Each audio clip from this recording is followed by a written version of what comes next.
আচ্ছা, অনেকেরই নাকি গরুর মাংস খাইতে খাইতে অরুচি চলে আসছে। গাইস, বিশ্বাস করো, আমাকে যতবার গরুর মাংস দিবা আমি ততবারই খাইতে পারবো।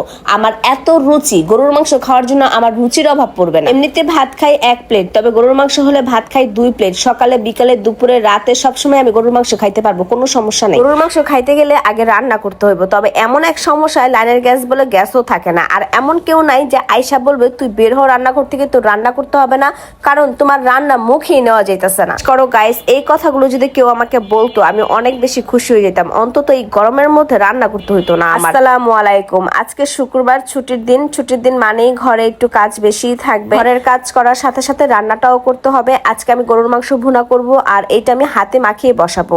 যেহেতু গ্যাস একদমই কম, গ্যাস নাই বললেই চলে, এর জন্য আমি হাতে মেখে একবারে বসিয়ে দিব। অতিরিক্ত মশলা দিলে কিন্তু খেতেও ভালো লাগে না। বাইরের প্যাকেট পাওয়া যায় গরুর মাংস মশলা, আরো অনেক কিছু আছে, এগুলো দিলে কালো গোলমরিচ, সাদা গোলমরিচ, মানে অতিরিক্ত কোনো মশলা দিলে কিন্তু খেতে বেশি টেস্ট হবে এমন কিন্তু না। আমার কাছে নর্মাল ভাবে যেভাবে আমরা রান্না করি এইভাবে রান্না করলে কিন্তু খেতে অনেক বেশি ভালো লাগে। ঝাঁকা নাকা করে মাখিয়ে চুলায় বসিয়ে দিলাম মাংস।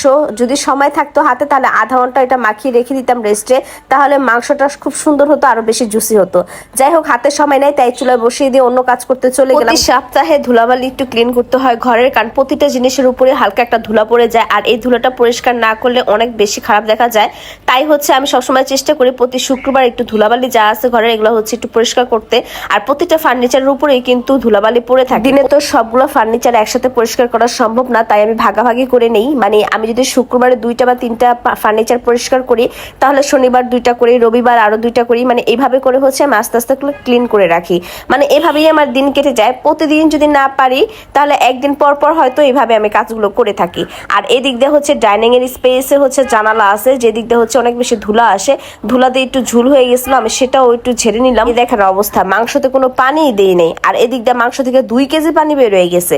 আর এটা কিন্তু এই পানিতেই কষানো হবে মাংসটা, আর কোনো পানি এখানে দেওয়া হবে না। মাংস রান্না করতে সময় লাগে বেশি, তাই মাংস রান্না করার সাথে সাথে আমি অন্য কাজগুলো করে নিতেছি। এদিক দিয়ে তো আমার একদম কাজ করতে করতে ক্লান্ত হয়ে পড়ছি।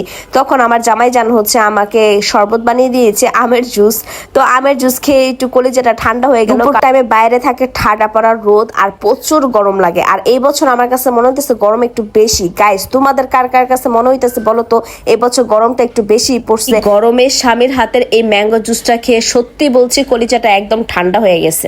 প্রতিদিনই আমার হচ্ছে ঘরের টেবিলটা পরিষ্কার করতে হয় 2 থেকে 3 বার, কারণ অনেক কাজ আমি হচ্ছে এই টেবিলে করি, তাই নোংরাও হয়ে যায়। আর খাওয়ার পরেও কিন্তু আমি টেবিলটা ক্লিন করি, খাওয়ার আগেও ক্লিন করি, কারণ খাওয়ার আগে ক্লিন করলে ধুলা থাকলে সেটা চলে যায়। পরিষ্কার পরিচ্ছন্ন জায়গায় খেতেও আমার অনেক বেশি ভালো লাগে। আমার রান্না প্রায় শেষের দিকে, 4-5টা কাঁচামরিচ দিয়ে দিব। ভুনাতে যখন মাংস থেকে তেলটা আলাদা হয়ে যাবে তখনই বুঝতে হবে যে মাংস রান্না কমপ্লিট। যাই হোক, দেখেন দেখতেই কত লোভনীয় লাগতেছে, আর খেতে তো অনেক বেশি মজা হয়েছে।